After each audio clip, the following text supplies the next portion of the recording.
بيبدا فيلمنا في غابه عايش فيها شويه طيور وبغبغانات ملونه، وكان فيهم بغبغان ازرق صغير وكان نفسه انه يتعلم الطيران. وبعد كده لقينا مجموعه من الصيادين اصطادوا الطيور كلها، وكان من ضمنهم البغبغان الصغير. وهم في الطريق بالعربيه وقعت الكرتونه اللي كان محطوط فيها البغبغان الصغير، فشافتها بنت صغيره وفتحتها ولقت فيها البغبغان الصغير وكان خايف، فالبنت حضنته وطمنته وخدته معاها البيت. وعدت الايام والبغبغان كبر مع صاحبته اللي اسمها ليندا، وساعتها سمته بلو عشان لونه ازرق وكده يعني، وكان بيساعدها في البيت في اي حاجه بتعملها، وكان بيقعد يلعب ويتنطط في البيت وعايش ملك زمانه. واما ليندا كان عندها مكتبه في بيتها لبيع الكتب، وكانت بتفتحها كل يوم الصبح وبتسترزق منها، وبتيجي تقدم الفطار لبلو، كوبايه شاي بلبن وشويه بسكويت، حاجه كده دلع من الاخر. وبنشوف صاحبنا بلو وهو مبسوط وفرحان بالفطار. حد يلاقي كل الدلع ده وما يتبسطش؟ وهو قاعد بيشرب الشاي شاف راجل غريب داخل المكتبه وعرف نفسه ليندا وقال لها انه اسمه توليو، وهو دكتور متخصص في علم الطيور وجاي من البرازيل مخصوص عشان ياخد بلو لانه من الفصيله النادره، وهو اخر بغبغان متبقي من فصيلته، وعشان هو برضه عنده بغبغانه من نفس فصيلته وعاوز يجوزهم لبعض عشان السلاله بتاعتهم ما تنقرضش. بس ليندا خافت انها تخلي بغبغانها يسافر للبرازيل وطردت توليو من المكتبه. وبعد كده شافت ان بلو ما زال انه لسه عاوز يتعلم انه يطير ومش عارف، فقررت انها تسافر معاه للبرازيل، يمكن لما البغبغان بلو يلاقي حد من فصيلته موجود يبدا يتعلم منهم الطيران. وبعد كده سافروا للبرازيل، وهم في طريقهم بلو عجبوا المناظر الطبيعيه اللي حواليه، فوصلوا للمحميه الطبيعيه بتاعه الدكتور توليو، ولقوا فيها مجموعه كبيره من الطيور النادره وكلهم متجمعين حواليه وبيحبوه وبياكلهم وبيشربهم من بقه. وقال لها انه الامل الوحيد ليهم انهم ما ينقرضوش وانه هو اللي رباهم، وقعد يوريها الانواع النادره من الطيور اللي موجوده عنده واللي قدر ياخدهم من الصيادين اللي كانوا بيقتلوا الطيور الكبار وبيبيعوا الصغيرين. وبعد كده وراها بغبغان ابيض كبير في السن خايف ومرعوب، تحسه كده مضروب علقه موت. فسالته ليندا على البغبغانه اللي جينا عشانها اللي اسمها جول، فقال لها توليو احنا حاطينها في بيت مخصص ليها عشان هي طائر مميز. وبلو شاف الحارس اللي واقف على بيتها لا مضروب ومتظبط، وبعد كده خد بلو ودخله البيت اللي فيه البغبغانه، وهو كان بيت على شكل غابه صغيره، وكان بلو خايف وقلقان. وبعد شويه شاف البغبغانه جول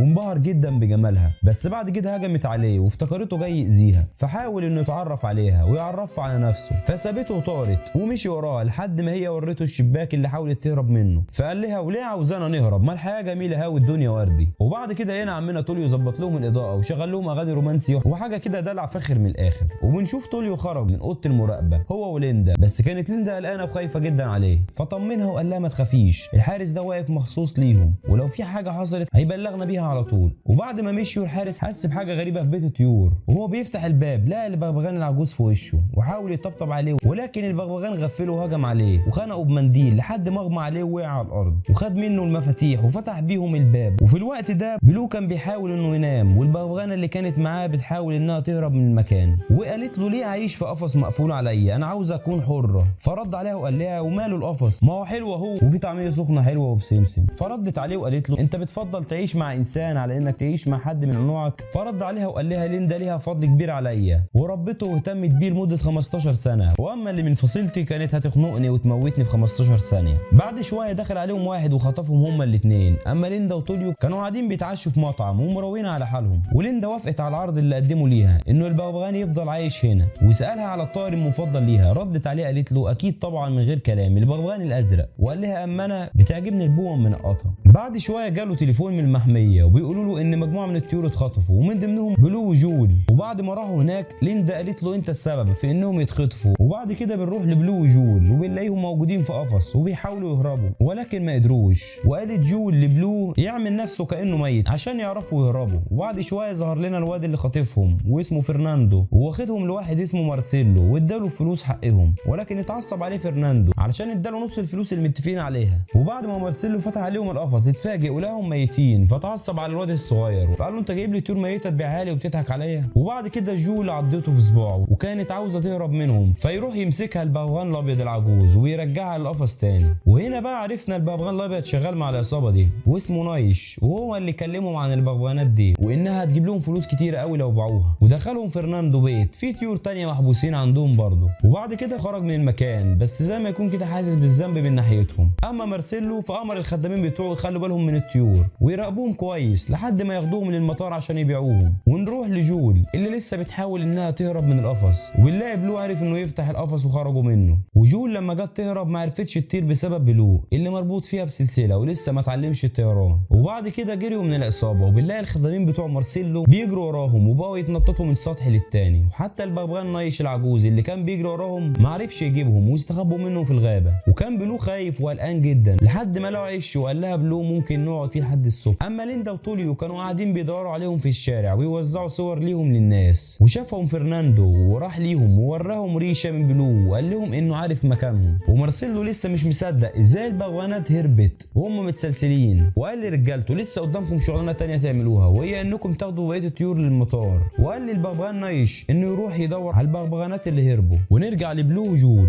اللي رابطين حجر في شجره عشان يقعوا على السلسله اللي مربوطين بيها ويتفكوا، ولكن ما قدروش. وبعد شويه جالهم شويه طيور صغيرين وبداوا يلعبوا معاهم. وبعد كده خرج ابوهم من العش بتاعه وكان اسمه رافائيل، وطلبت منه جول انه يساعدهم في فك السلسله، فقال لهم بكره تيجوا مهرجان للطيور وساعتها هنساعدكم ونفك لكم السلسله. اما البغبغان نايش وصل للمهرجان قبلهم واتكلم مع مجموعه من القرود انه يساعدوه انه يلاقي البغبغانات، بس زعيم القرود بتاعهم مرضاش انه يساعده، ونايش اتعصب عليه وخدوا طار بيه وحدفوا من فوق بس لحقوا على اخر لحظه، وبالطريقه دي خلاهم يخافوا منه ويساعدوه في اللي هو عايزه. ونروح لرافائيل اللي بيشرح لبلو ازاي يطير، وقال له اقف جنب جول، ولما طارت بلو معرفش يطير معاها ووقعوا على طياره ورق كانت طايره في الجو، ودي كانت اول مره ليه انه يطير وعجبه الموضوع قوي وخد حبايه الشجاعه وقال لما اجرب، وفي الاخر وقع هو وجول على الارض. بعد كده مشيوا وركبوا عربيه كانت رايحه لمكان المهرجان، ولما وصلوا رافائيل عرفهم على اصحابه، وفي الوقت ده القرود اللي بتراقبهم شافوهم وقالوا للزعيم بتاعهم على مكانهم. اما بقى صاحبنا بلو وجول دخلوا مع رافائيل ديسكو قاعدين بيحتفلوا وبيرقصوا، وبلو اتحمس كده وقعد يرقص معاهم على القباوي، وجول بدات تغني وعجبوا صوتها. في اللحظه دي دخلت عليهم عصابه القرود وكانوا عاوزين يخطفوهم، ولكن اتجمعوا حواليهم الطيور وادولهم علقه موت وروقوهم. ومن هنا جه حد من الطيور وخدهم وطار بيهم وهربهم. ونشوف ليندا وتوليو وصلوا بالموتوسيكل مع فرناندو ودخلوا المكان اللي كان فيه طيور وما لقوهمش، وساعتها عرف فرناندو ان مارسيلو ضحك عليه وانه متاكد انهم كانوا موجودين هنا وهو اللي سارقهم. وبعد شويه دخلوا عليهم رجاله مارسيلو واستخبوا منهم الا فرناندو اللي اتريق على اللبس بتاعهم وقالوا له ده لبس مخصص للمهرجان وهنستغل الاحتفال بالمهرجان ونهرب الطيور، فاقترح عليهم يروح معاهم. وليندا وتوليو بيجهزوا نفسهم عشان يمشوا وراهم، بس توليو ملوش في سواقه الموتوسيكلات، وفي الاخر ليندا هي اللي ساقت الموتوسيكل باقصى سرعه عشان تلحق بلو وجول. اما البغبغان نايش جه للقرود بعد ما الطيور ضربوهم وعملوا معاهم الجلاش، فقفش عصفور صغير منهم وساله راحوا فين، فرد عليه وقال له انهم رايحين للويس. ونشوف رافائيل واصحابه وصلوا للجراج مع البغبغانات، وبالله كلب كبير هجم عليهم وخافوا منه بس طلع بيهزر معاهم في الاخر، هو اصلا صاحب رافائيل واسمه لويس، وقال له احنا جايين لك عشان تفك لهم السلسله اللي هم مربوطين بيها، وشغلهم منشار عشان يبداوا يقطعوا السلسله، بس جول خافت وطارت، وقبل ما يقعوا مسكهم لويس واللعاب بتاعه وقع على رجليهم واتفكوا من السلسله، وجول طارت في السماء وبقت فرحانه انها اتفكت وبقت حره، وبلو بقى واقف على الارض بيتفرج عليها وهي طايره وهو حزين على نفسه انه لسه ما بيعرفش يطير. فبلو قال لها ان كل واحد يرجع لحياته الطبيعيه زي ما كانوا الاول، ولانه مش هيفضل ماشي وراه على طول في كل حته تروحها. فردت عليه وقالت له انا مش ذنبي انك ما بتعرفش تطير. وجالهم رافائيل عشان يعرف ايه اللي حصل، فبلو اتعصب عليهم وجاب اخره وقال لهم انا اصلا ما بحبش المهرجانات بتاعتكم ولا الاغاني اللي بترقصوا عليها فيها وما حبيتش ان اكون هنا. بعد كده جول اتضايقت وطارت وجالها البغبغان نايش شدها وخطفها، فشافوه صحاب رافائيل وقالوا لبلو على اللي حصل، وبلو حس بالذنب وقال ان هو السبب وقرر انه يروح لها هو واصحابه عشان يجيبوا صاحبتهم البغبغان نايش. ونروح لرجاله مارسيلو اللي وصلوا للمهرجان وبداوا العرض بتاعهم عشان يستغلوه في تهريب الطيور، وهنا ليندا وصلت وهي وتوليو واتنكروا في لبس على شكل بغبغانات، واما مارسيلو ماشي وسط المهرجان هو ورجالته وفرناندو بالعربيه بتاعتهم اللي فيها الطيور المحبوسه ومن ضمنهم جول. فبلو ورافائيل واصحابه وصلوا للمهرجان وفضلوا يدوروا على جول. بعد كده بلو شاف ليندا وهي فرحت ان شافته، ولكن ما قدرش يروح لها لحد ما يلاقي جول وبعد كده يرجع لها، ووصل للعربيه عشان يخرج جول من القفص، فنايش شده وحبسه هو ورافائيل واصحابه، ورجع لمارسيلو وفرح ان الطيور رجعوا له من تاني. فمشيوا للمطار ولما وصلوا بداوا يخرجوا اقفاص الطيور، وفرناندو استغل الفرصه عشان يهرب بلو وجول، بس مارسيلو شك فيه ومسكه لكن عضه في ايده وهرب منه. اما ليندا وتوليو وصلوا ليهم وهما سايقين عربيه موكب الطيور، وحاولت انها توقف الطياره لكن ما قدرتش، وقعدت تعيط عليهم انها ما قدرتش تنقذهم. بس في اللحظه دي بلو بيشغل دماغه وبيحاول يهرب وبيستغل طفايه حريق موجوده في المكان، وقدر يفتح القفص بيها، وخرج جول واصحابهم وفتح باب الطياره والانذار اشتغل، ومارسيلو حاول يخرج ليهم بس ما عرفش. وبعد كده كل الطيور اللي في الطياره طاروا وهربوا الا بلو اللي ما قدرش انه يطير، وجول قالت له احنا هنساعدك، ولكن جالها البغبغان نايش مسكها وضربها، فوقع عليها القفص وكسر ليها جناحها،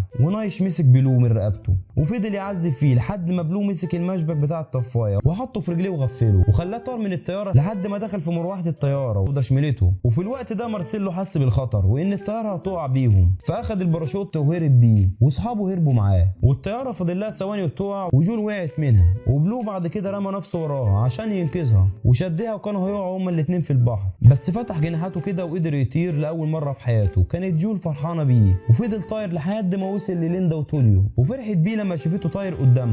ونروح لتوليو اللي عالج جناح جول عشان تعرف تطير من تاني. بعد كده بلو وجول اتجوزوا وعاشوا مع بعض مع الطيور التانية وخلفوا 3 بغبغانات صغيرين كده يا اختي كاميلا، وعاشوا فرحانين ومبسوطين. وبكده فيلمنا النهارده يكون خلص، ولو حابين ان نلخص لكم الجزء الثاني من الفيلم اكتبوا لي تحت في الكومنتات. سلام يا شباب.